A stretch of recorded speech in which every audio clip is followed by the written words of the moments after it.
Hey guys, Jay-Sensei here again. This is me with Luffy had Yhwach's power. Now, in this one, we're basically going to be giving Luffy some of Yhwach's abilities. Now, I will not be giving him things like the Almighty because, think about it. I'm giving Luffy Yhwach's power is not his mind. Do you think Luffy would know how to use the Almighty? No. Luffy is battle smart, but Yhwach is over 1,000 years old. Battle smarts are a given for him, but also he's literally like a genius. He's had the Almighty for. Yhwach is just not supposed to do everything just because of his age, but also for plot, because he's a villain and he needs to be strong. So in this one, Luffy would not have things like the Almighty, but instead his fruit would give him a 10-second precognition ability that causes instant adaptation. The adaptation can be bypassed, but not easily. Luffy's fruit would be called the Hitonomi Model Soul King Yhwach. It basically grants the user the ability to weaponize and distribute their soul. Luffy would not have the Almighty, as I said before. But the fruit basically gives Luffy the ability to regenerate, weaponize his soul like I said before, but also distribute it in the form of letters that can bestow power or just empower them. Like if they already have a power, it would just enhance that said power. Luffy has the ability to basically, like if he, let's say for example, he has his power taken away, he can regenerate over time. Like Sea Stone, give him like 10 minutes, his power will come back to him. Just because that's just how his fruit works. If anything, Sea Stone kind of dampens it, not just takes it away. 10-second precognition, plus instant adaptation, Hidden Kyaku / high-speed movement, Blood Vein Anhaben, and then a Reishi Blade. So yeah. Now, for this one, and that's basically all the abilities, but there's definitely gonna be a few Schutzstaffel or Sternritter. Not 26 because that's more creativity than I even have in my body. So yeah.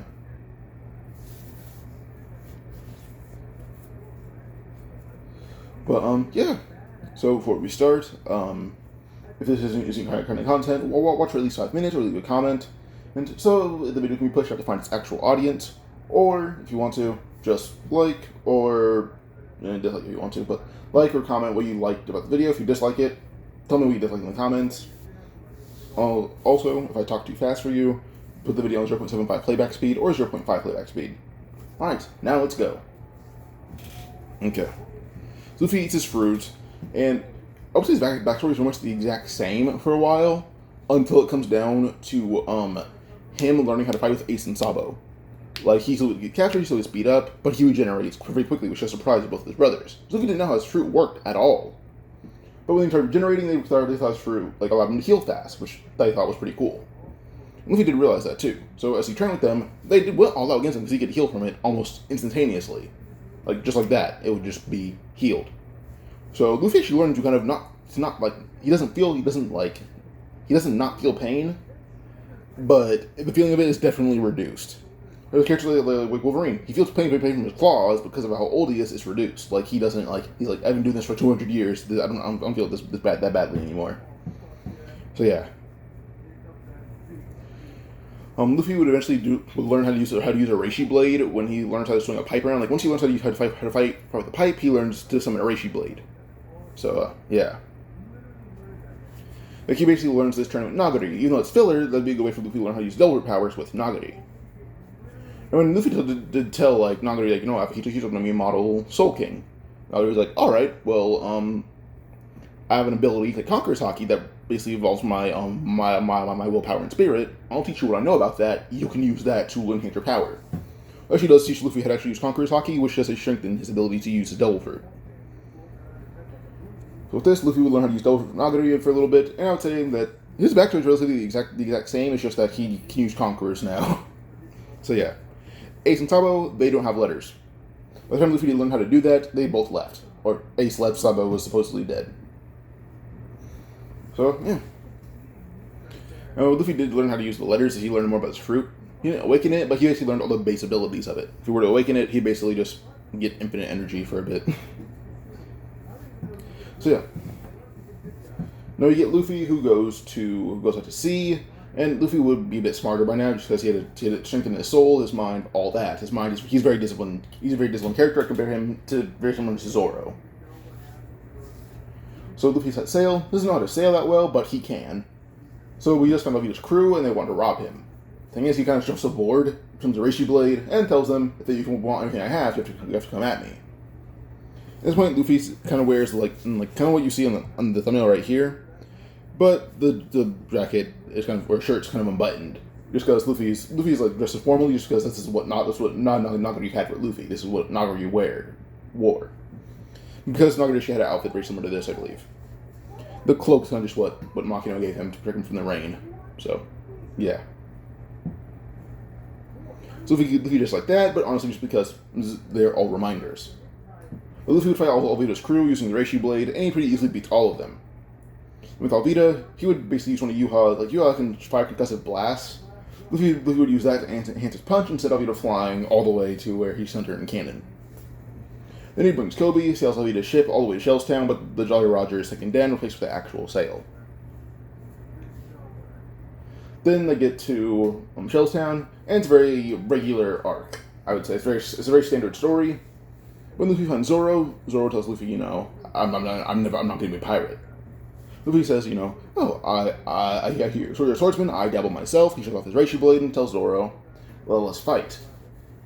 If you beat me, you can have my ship and everything I have, and I'll leave you alone. If I win, you're my new crewmate.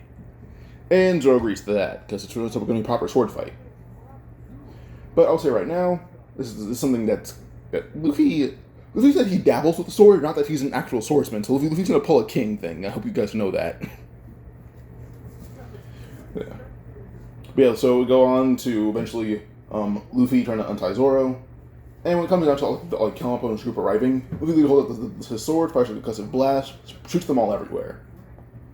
Then eventually they distract Morgan, who jumps down, but Luffy literally appears behind Morgan, slashes back, and that's the end of the fight. Morgan was cut down with one slash.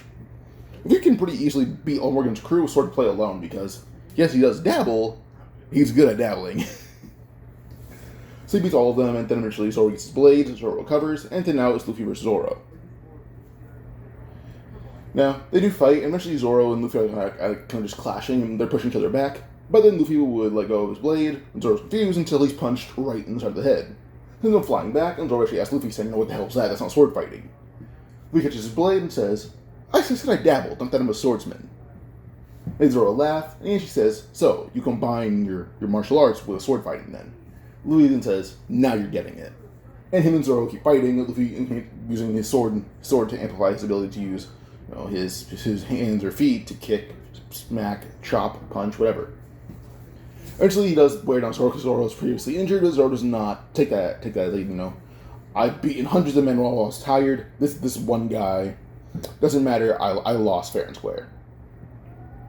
But Luffy actually asks Zoro a question, saying, would you like a power? And Zoro asks, a devil fruit? No thanks. I like swimming. He says, no, I would bestow upon you a power that give you the ability to devil fruit with no consequences. Zoro's confused, saying, what do you mean?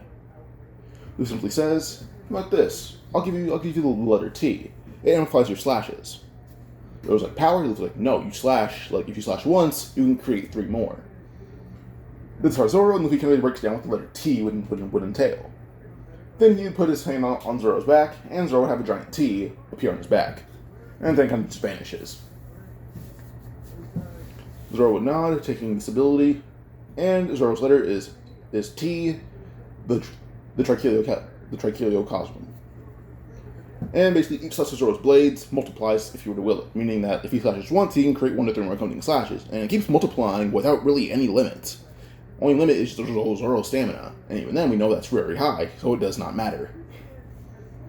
And Zoro just slashes out, slashing once, but then once he slashed once at a building, he created 10 more slashes, and the building was almost destroyed because of those 10 slashes. And yeah, I'm kind of laugh a little bit. He's alright, that's pretty cool ability. He shoots his blades, and he moves on with Luffy, but also he did realize that with his ability, he actually did gain a bit of regeneration and all that. So yeah, they got a higher healing factor, his strength and speed multiplied, all that. He gets physically, he gets much better.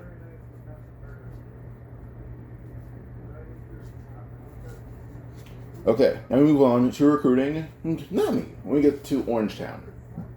Here, Zoro's basically at full power, in fact, he's much stronger, to the point where, like, I would say in terms of power, he's almost as strong as he is at Sabaody.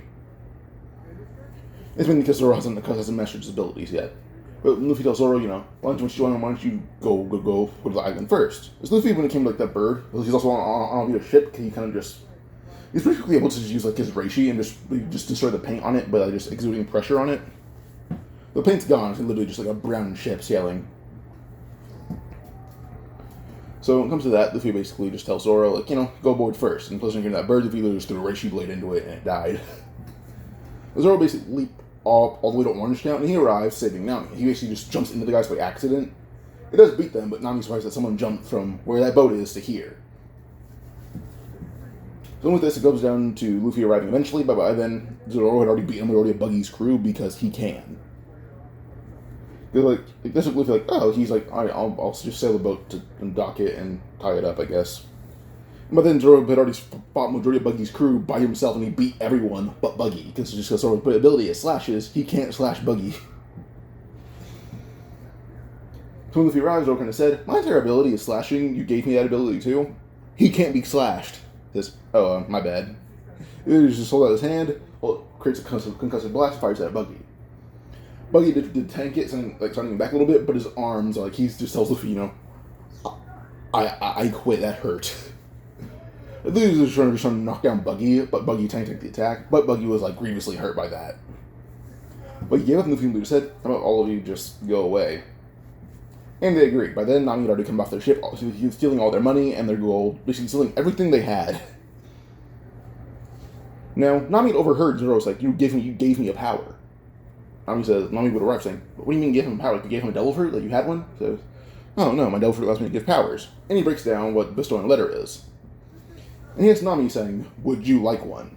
It's like he gives these that very, if he thinks you're worthy, he'll give you one. And he can sense Nami's soul and energy, all that. He can tell she's a strong woman, basically. Luffy suggests the letter W, but he doesn't know what it entails. He says, Zoro's ability is very obvious. I could tell. I don't know you that well, but the letter W, I think you know what it would do, even if I don't. Nami would eventually agree to have a letter, and he gives her the letter W, the weather. She basically creates the highest category of storm possible, specific to whatever weather conditions are around. Like in Alabasta, she can create a sandstorm, the most devastating sandstorm imaginable. She can create that, which would benefit Crocodile more than anyone else, but still. Well, she can also see through, she's basically immune to the said storm she creates. She can create a fucking category 45 hurricane. She'll just be standing in it unfazed. Rain will not hit her, lightning won't hit her, nothing will slam into her. She's immune to every condition the weather has. It's sweeping up cars, throwing them around. The cars will avoid her by nature. So, yeah.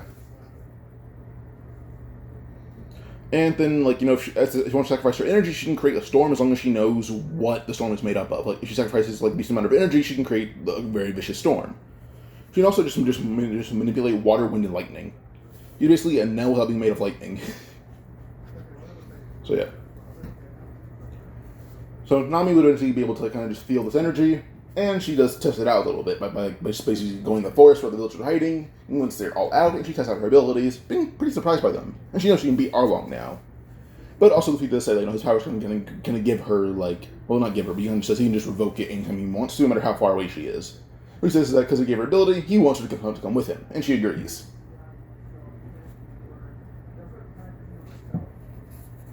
So with this, we go on to them going to Start Village now. When they arrive, Nami basically using the wind to push the boat faster, and it's working out in their favor.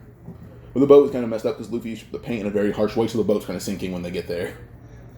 Zoro calls Luffy an idiot, Nami calls him an idiot as well, and he apologizes, saying, he knows he's smart, but he just doesn't think everything through. The boat kind of just really pushes it out as far as he can, and as hard as he can, which actually blows apart the entire front half of it.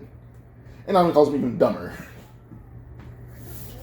Usopp wasn't threatening them 10,000 men, but seeing Luffy do that, he kind of came out holding his hands up, saying, hey, I'm Usopp, you guys want to tour the village up there? Please don't kill me. And then he ends up giving them a tour of the village. Luffy brings up, Yasop, all that. But when it comes down to the Black Cat Pirates arriving, Luffy does see Usopp's spirit and wants to give him a letter. Luffy would fight Kuro. Kuro tried to use Shave and Zoro to go around Luffy. But the thing is, base Luffy is like 10 times faster than that. So he's basically using his base speed, which Kuro mistakes for Shave or Zoro. But Luffy tells him, no, he's just this fast. Kuro is very surprised. And Luffy would proceed to punch him insanely fast multiple times, kind of using Gomu Gomu no Gatling, but Luffy is just very fast, so yeah. So, with Luffy's speed, he's able to basically wail on Kuro and knock him out, kind of shattering the majority of his body, so he's physically much stronger than Cannon. When Kuro's defeated, eventually the Black Cat Pirates are also all defeated, with the Yabin brothers. Zoro basically uses Super style, fights them both individually. Like, oh, he'll slash at one of them, then eventually, if the slash would land, he would create much more slashes and cut them to pieces. Then with the other ones, Nami just uses the sand around her, creates a small dust storm, and basically just throwing them all into the water, then using the water to create a whirlpool and drag them under. They'll want to wash ashore, but they're all unconscious and nearly drowning, and Nami will kind of bring the water out of their lungs to save them, but they're all very harshly defeated. Now, once Usopp sees how each of the Black Cat Pirates were defeated, he actually asked Luffy, can I join your crew? As if he wants to join. As he wants to be a brave warrior of the sea. These are the bravest warriors he's ever seen. And Luffy agrees to let Usopp join his crew. With this, he actually would kind of tell Usopp, hey, would you like a power? And Usopp agrees to having a power. Luffy does ask everyone if they were to, if you want a power, I'll ask you. If you say yes, you get a letter. If you don't, you can join, but you won't get a letter. Then Usopp's letter is letter P, the path. Usopp is able to basically see various trajectories / paths that all lead to various outcomes. Such as, if he used to follow one trajectory and it lands, his attack lands, it would destroy an enemy's weapon. Follows another path, it could actually end up killing the enemy. Another path, it would knock out the enemy. Follow another path, it would knock out the enemy and ricochet to another enemy. Kind of like that. Each path has a different outcome. Usopp doesn't know which outcome it is, but he has to basically follow it off of what he thinks is right. So, pause real quick. Sorry about that. Alright, so Usopp would join the crew, and with his ability, he actually able to see the trajectories that all lead to the enemy. So it actually does these are free paths to hit his enemy. He cannot miss. He just won't know the outcome of what happens. Usopp is not a killer, so if he has to kill someone, that'll basically weigh on his conscience. There's a consequence to his power. He just has to follow what he thinks is the right trajectory. It'll be hard, but he'll follow it. Now, next up is the Bratze arc, and when we get there, Luffy is very impressed by Sanji. So, yeah. Now, as we do go on, we eventually do see, Sanji versus Creek Pirates. Luffy does have an interest in Gin now. Well, see, by the time, everything's over, Zoro's fight with Yhwach and all of that, when Gin does say he wants to go out, Luffy simply just says he can distribute parts of the soul temporarily to heal everyone, then he'll revoke the power. They'll be fine. But he just says, I'll heal everyone, I'll heal everyone. If I heal you, I want you to join my crew. He's kind of bribing Gin into joining. Gin is kind of nervous about this, but he does agree. He'll basically he'll wake up Pearl, tell Pearl sail away. Pearl's like, what about you? Are you gonna try us? And Gin simply says, he's offering to save my life. If I join, I have to do it. And Gin is given the letter I for impact. So, Krieg's crew don't understand why Gin's leaving, but they're kind of mad that he's betraying them.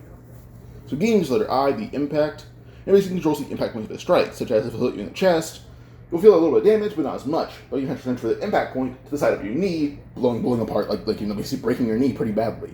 That's kind of what Gin does with his abilities. Well, it's a very impressive ability for Gin, which he does appreciate. But also, he put out his impact to enemies. If he's fighting 2 people, he'll basically slam one of his tonfa into an enemy's chest, spread out the impact, multiply it to hit the other 2 enemies in the chest. So you can fight them without having to actually fight them.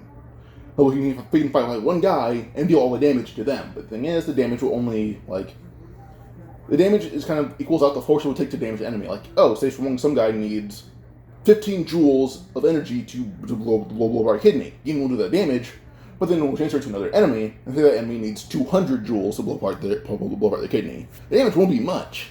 So the damage kind of just sticks to whatever enemy Gin is hitting, even if he transfers it. So yeah, I have to kind of just measure out how much damage is needed. Then with Sanji does actually, like, he wouldn't mind getting a letter. And Sanji's letter is J, the Jambe. By the way, I got a lot of my inspiration for Zoro and Sanji from Raizo art online when he did the Sterminator Bleach crossover art. I love those. I love that video. So some credit for him for this one. I came up with the abilities. He came up with the abilities, and I took the names from him, 2 of them at least. So the Jambe. Sanji's legs are basically constantly generating almost every kind of energy possible as long as they are moving. If he's walking around, he's like generating every kind of energy possible. He can control kind of energy they generate, like with chemical energy and chemical bonds. If he were kicking like an enemy's attack, which is fire, he didn't attack the concept of fire, and the fire will be extinguished because it's Sanji's legs. He breaks apart the chemical bonds. That's only if he's using chemical energy. Sound energy. He basically kick along the air, and within hearing range, he can transport multiple kicks all around the area within his own hearing range. Kinetic energy basically makes him the juggernaut, where his kicks they cannot be stopped if he's using kinetic energy, which he prefer to use mostly. Like, if he's going to kick someone for kinetic energy, no matter who it is unless they have hockey, because that cannot be stopped. Then with heat, allows him to ignite his legs, or kick waves of flames, or balls of flames. So that's a very powerful ability. Radiation. And it basically makes every kick insanely explosive, and each kick gets more. With each kick, the explosion gets more and more violent. Like, one kick can blow apart a car. Next kick blows apart a tank. Next kick blows apart a town. Next kick a city. Next kick a large city.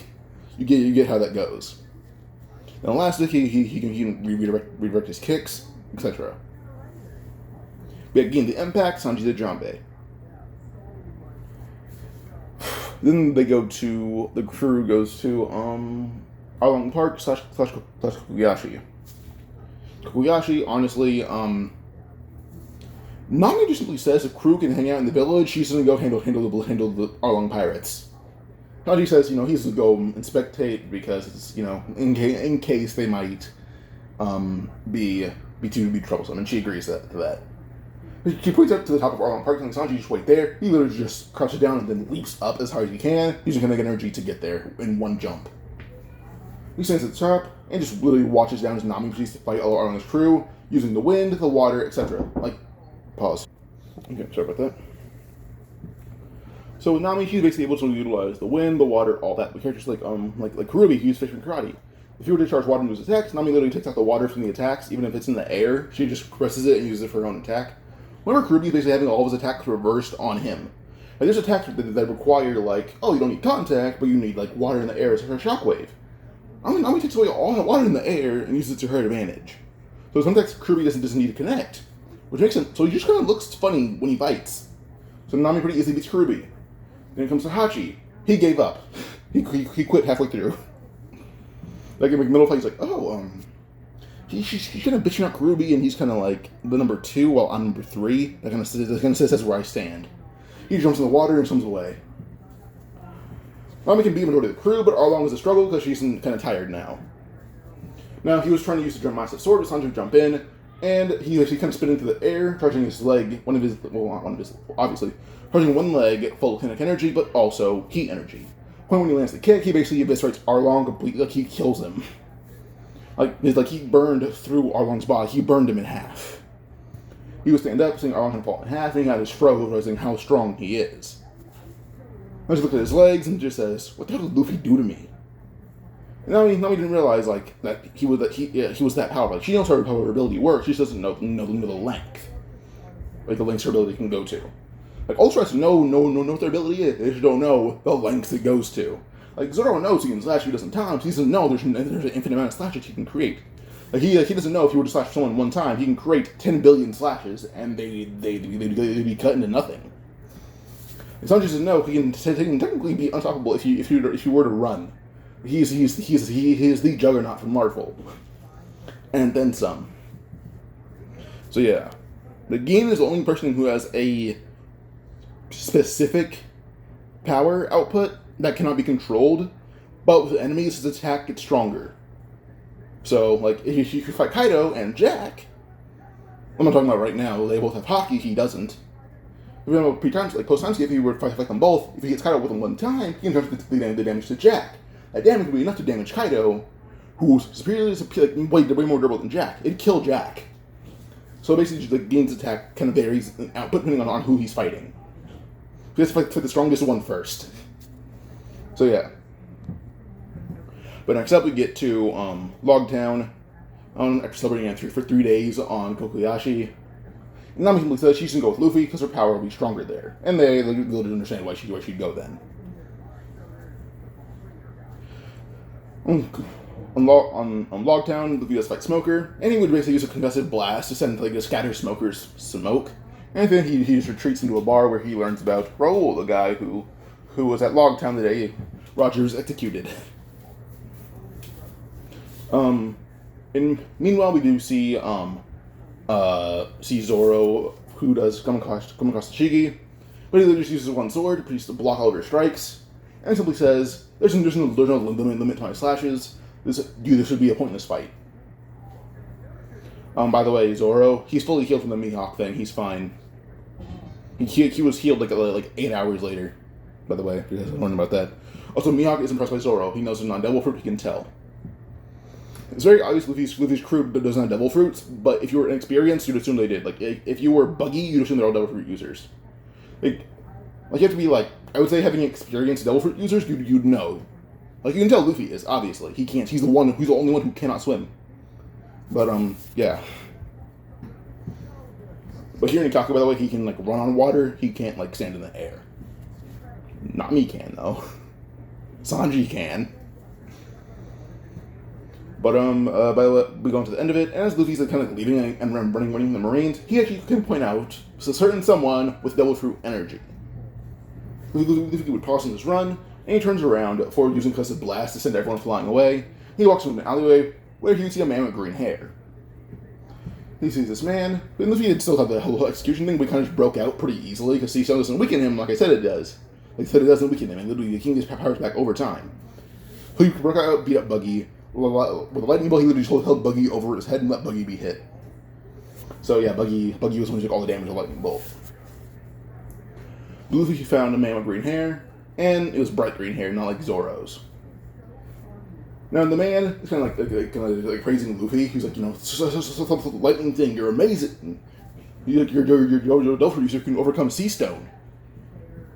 And Luffy simply says, you have a devil fruit too, right? I can see it.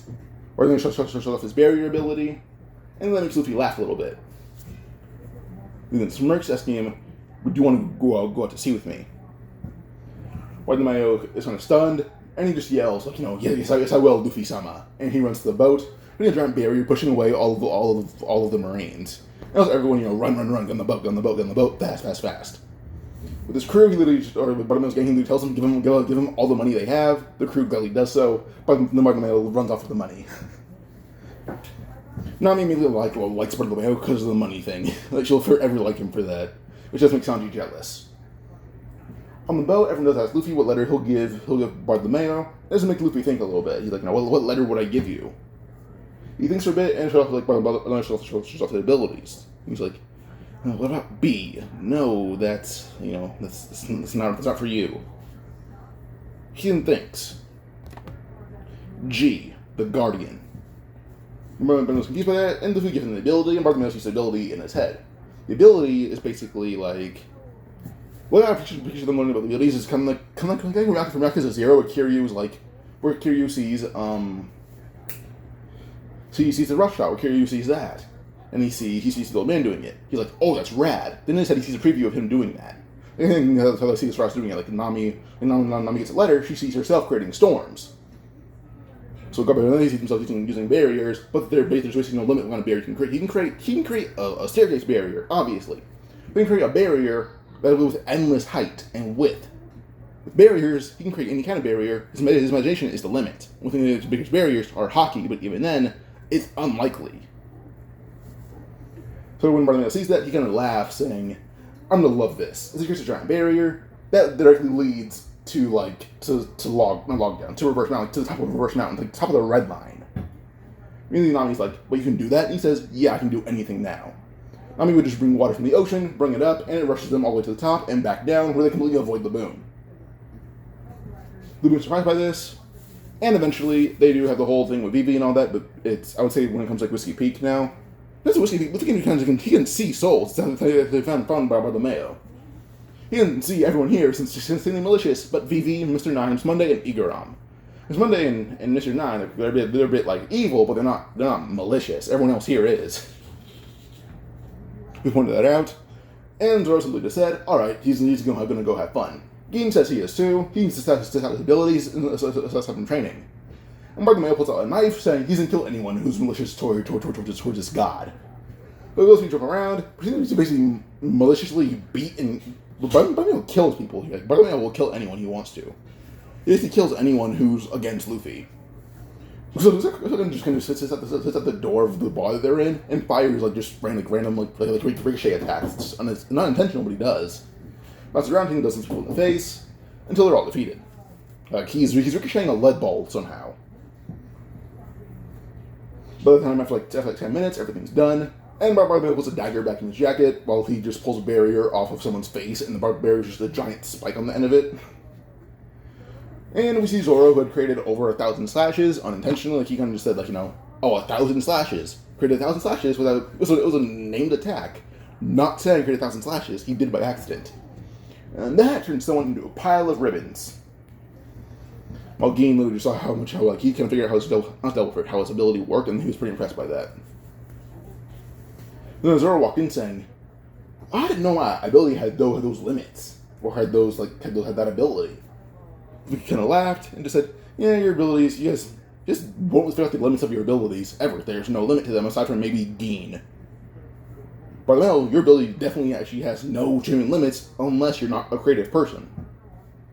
Bartholomew kind of just froze as in I knew I could do a lot of things, but genuinely there's no limits to Bartholomew's basically Gear 5 Luffy when it comes to what he can do. He can just create a barrier, make it goggles, and they'll be goggles. They'll work like that. He just has to be that creative. He's basically Arthur from Fire Force, but instead of it being I'm a knight, he's Luffy's right hand. He basically needs Luffy's inspiration to have his mind get his mind going. So yeah. But eventually we go on to but when they're leaving, they do come across Mr. 5 and Mrs. Valentine, and Jem tries to fire a blast at Luffy. Finally holds his hand out, taking the blast in his bare hand, and Luffy just tells them, he'll meet them at that little garden. And these two are going to pay in blood. Luffy just tells Bartholomew, give him hell, but don't kill them. As Luffy he's not a killer, he prefers not killing. I'm looking at a smile, saying, "Yeah, sure, I won't. The crew leaves, and Bartholomew looks at them both, saying, "I'm going to make you wish you were dead." Then I guess he pounces on Mr. 5, he's going to put his fists in barriers, and pummel him into the dirt, basically breaking every bone in his body without killing him. Mr. 5 now wishes he was dead. Miss Valentine simply tells her, "Walk in the water." She didn't want to, but Bartholomew just picked her up and threw her in the water. It wasn't like she drowned, but she's only thing above the water is literally her face, and she's kind of struggling to float now. Bartholomew then creates a barrier all the way to the little garden, she just walked across. And he decided, can I just... He ended up flicking the barrier, and he flew all the way to the little garden. Now, he did call out to Luffy, who was sitting on the deck of the ship, and his Reishi blade is literally just, there's no limit to it, aside from how much Reishi he would use. He just pulls the Reishi blade, extends the length of it, and Bartholomew smacks into it, falling into Luffy's arms. Luffy put him down, Bartholomew thanked Luffy, but he did have a very badly broken nose, he easily corrected. On the island, they meet Dory and Broggy, and they do hear about Luffy's abilities, which they're very surprised by. But Zoro points out how Luffy uses a very similar blade to those two. They probably teach him how to use it, which he does do. For he just makes his blade the size of a giant blade, and they do teach him how to use his specific kind of blade for a few days. When Mr. 3 and Ms. Golden Week arrive, Luffy senses them, and Bartholomew kind of just senses a threat to Luffy, so he's behind Luffy at all times, just kind of waiting for someone to attack. Now it comes to Mr. 3, he shows off his wax boxer, his wax iron boxer, whatever you want to call it. Well, Zoro would slash once to the air, and then he would basically create enough slashes to cut through iron. Zoro's already surpassed that level, so he can get through iron on his own without using any of the slashes. He doesn't know that though. He doesn't know how strong he actually is now because of Luffy's amps. So he does create all those slashes. He almost kills Mr. 3 pretty bad, like almost immediately. He was focusing on Iron Boxer, not the guy inside of it, luckily. Which is right, Zoro that he didn't need that much effort to do so. Which once through would create a giant wax wall, and Zoro tests out his own ability of cutting through it using three-sword style. And using three-sword style, Zoro proceeded to pretty easily cut down Mr. 3, realizing that, his base power is amplified by a lot. Nami, that's when you couldn't cut through steel before. Zoro says, not really, no. Then I realized that if you amplify their base stats by a lot. Nami even tested it out by finding Miss Golden Week and grabs a tree, rips it out of the ground, and swings it at her. Nami couldn't do that before, definitely not. But she just use some climb attacks to amplify her storm power, basically. So, yeah. Or to create a storm, and then she just amplify the size of it. So, yeah. Because like I said, her storm ability kind of based on the weather conditions. Nami can use it, change the conditions, and then she can create a storm out of those said conditions. But, yeah. But, all the stars can realize how physically strong Luffy made them, basically overall how much they're amplified, which they do thank Luffy for that as well. Then they get to Whiskey Peak to Drum Island, but Nami's amplifying the power of the wind to push them to the Little Garden.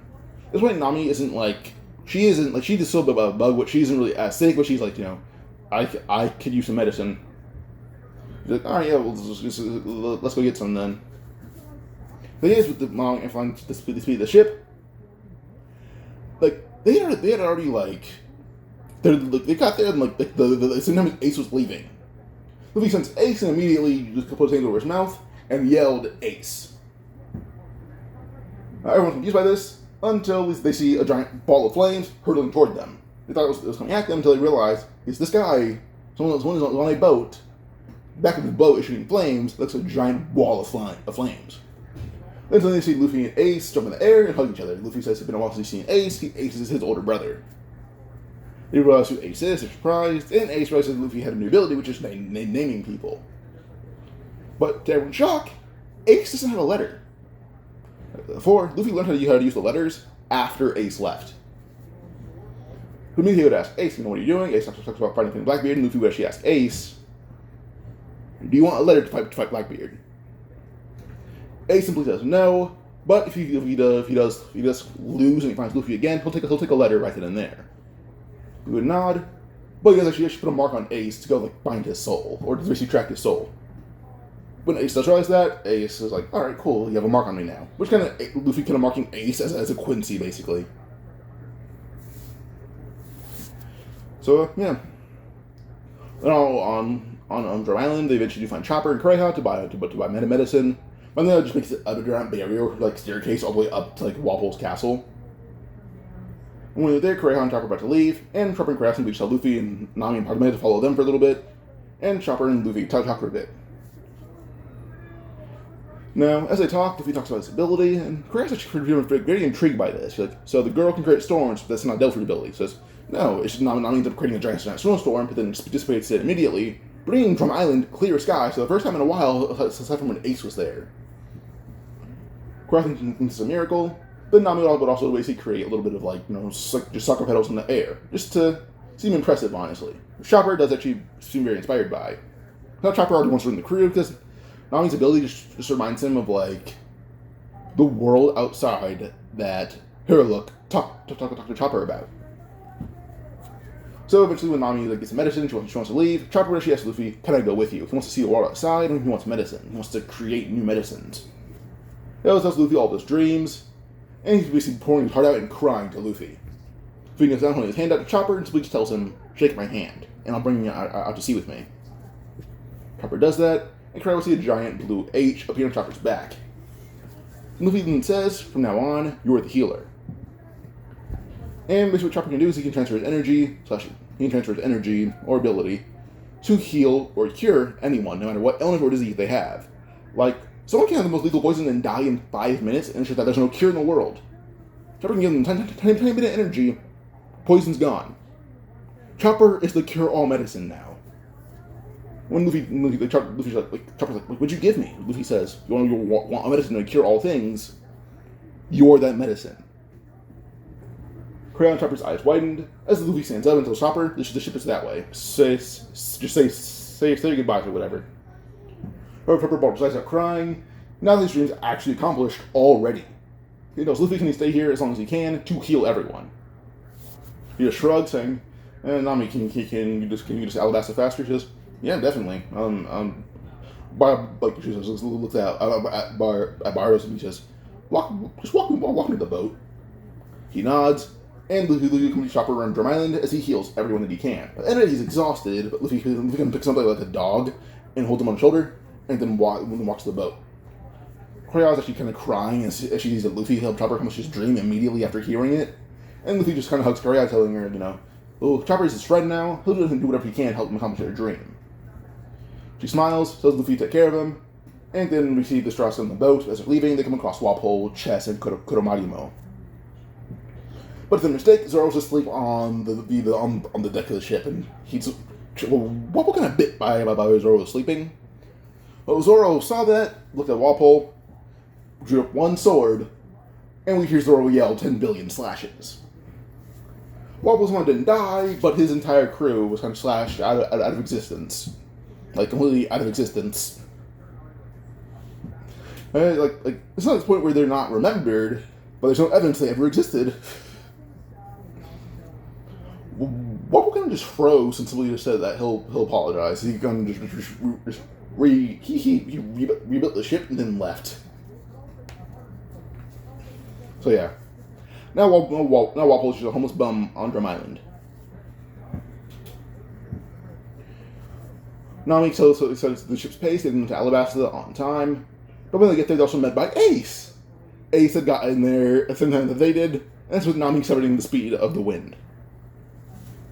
Luffy tells Ace what he plans to do, and Ace simply says, oh, I'm going to go find this guy named Scorpion.